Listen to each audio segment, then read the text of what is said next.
Hello guys, this is me, Sangkay Janjan. I'm back at ito mga Sangkay, pag-usapan po natin itong si Vladimir Putin ng Russia na ngayon ay nagsalita na po matapos manalo po si Donald Trump sa pagiging presidente sa bansang Amerika. At ito po yung kauna-unahan niya pong statement.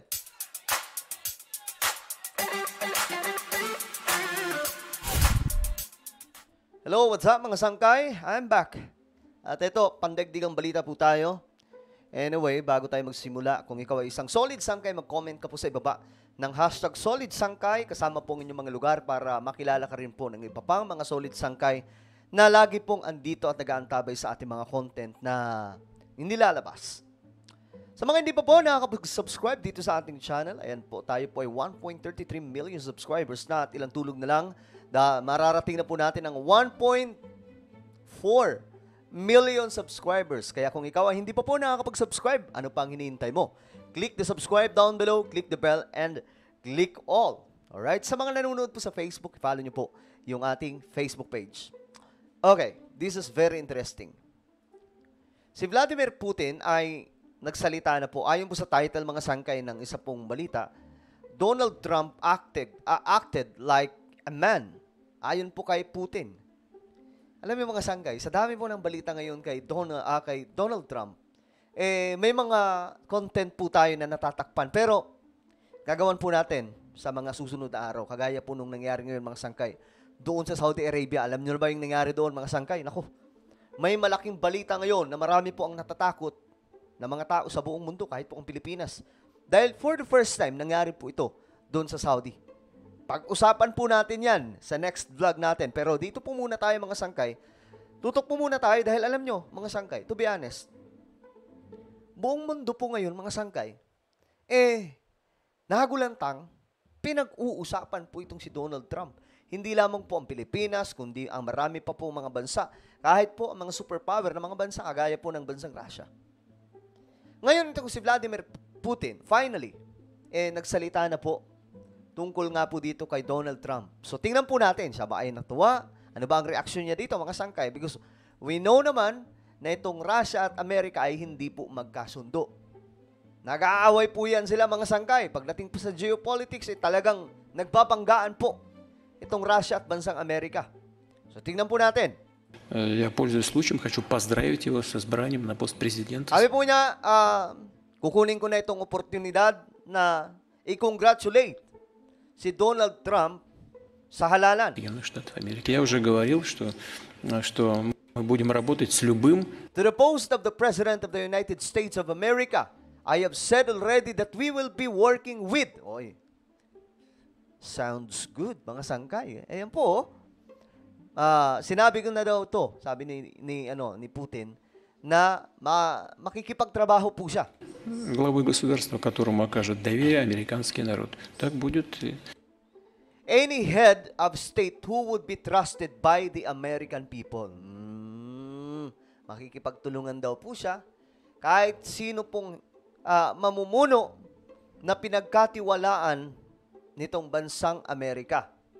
Sabi po niya, indeed, this is going to be like this in practice, sabi po niya. Действительно, и на практике. Вы знаете, можно тоже как угодно. You know, you can think of him, Trump, к нему относиться, ведь все изначально в первой его итерации президентской говорили, что он бизнесмен в основном. Because everyone initially in his first И он мало чего в этом понимает. iteration as president said that he was mainly a businessman. Политики. Ошибок может наделать. Gusto kong makita mga sangkay yung magiging reaction dito ni Putin kung siya ba ay magiging kaibigan ni Donald Trump. Kasi nakaraan mga sangkay, nagkaroon po kaagad na mabigat na salita si Donald Trump against po sa mga superpower ng mga bansa. Ano kaya ang plano ni Donald Trump, mga sangkay, no? Kasi ayon po sa mga statement niya nung una, pipigilan niya daw po yung digmaan na paparating kung siya ang may elect. Pero kung hindi po daw po siya ang may elect, baka humantong daw po ang mundo sa digmaan. Kasi Amerika lamang po ang susi sa World War III. Kapag ang Amerika po ay gumalaw na, alam nyo na ang kasunod na mangyayari. Ну, во-первых, я вам могу сказать, его поведение. Sabi po niya, at naiintindihan niya po ng kaunti в момент покушения на его жизнь. ang tungkol sa politika. At pwede rin daw po siyang makagawa ng mga mali. Я не знаю, но на меня Pwede daw произвело po siya впечатление. magkamali. Он мужественный. But first of all, una sa lahat mga sanggay, sasabihin daw po niya, ang behavior daw po ni Donald Trump sa ngayon, Человек оказался. И дело не только вот в поднятой руке и в призыве sa attempt ng kanyang buhay, nagpa-impress daw po sa kanya, mga sangkay. Naalala niyo mga sangkay, nung muntikan po siyang mapatumba. Di ba? Nasa stage po siya, bigla pong may tumira mga sangkay at ang nangyari, hindi po siya nasa pool. Sa tenga lamang po tumama. At yan po ay katuparan ng propesiya, mga sangkay, ng maraming mga, ng isa pong lingkod ng Panginoon, mga sangkay sa bansang Amerika na nag-prophecy. Ilang buwan po bago mangyari ang actual event, sinabi po nitong taong itong mga sangkay na itong si Donald Trump ay tatayo sa stage at may tatarget po sa kanya, subalit hindi siya matatamaan, ang madadali lamang yung tenga niya. Kasi linglingon po siya ng kaunti. Tapos mapapaluhod siya. Yun po ang eksaktong nangyari na natupad po ang propesiya. At isa na naman po sa katuparan ng propesiya, mga sangkay, ay ang pagkapanalo po niya bilang presidente ng bansang Amerika. That is why Christian community in the United States of America, mga sangkay, nagsiselebrate po sila ngayon. Sabi po ni Putin, alam nyo, nung mayroon pong nag-attempt, sumubok, nakunan po ng buhay si Donald Trump, na-impress siya. Alam niyo kung bakit? бороться за их общие идеалы. Дело He turned out to be a courageous man. не только в этом. Bakit kaya? Хотя это, конечно, знаете, на драйве, на таком... And it's not about raising his hand and calling for the fight. Все как бы... Человек проявляет себя в условиях, в экстраординарных For the common ideals, it's not about that. Sabi po niya. условиях. Вот здесь So ano, mga sangkay, saan siya na-impress?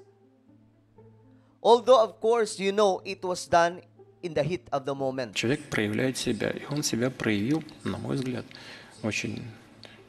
Sabi po niya, a person shows himself in extraordinary circumstances. This is where a person shows himself. So ito po yung kinabiliban ni Putin kay Donald Trump, mga sangkay. Dahil nakita daw po niya na itong taong extraordinary sa kabila ng may muntikan ng gumawa na masama sa kanya. At alam niyo mga sangkay, 3 times attempt po ang nangyari. 3 beses na tinambangan. Pero talagang hindi po umatras si Donald Trump. Kung iba yun, mga sangkay, ayaw na yun.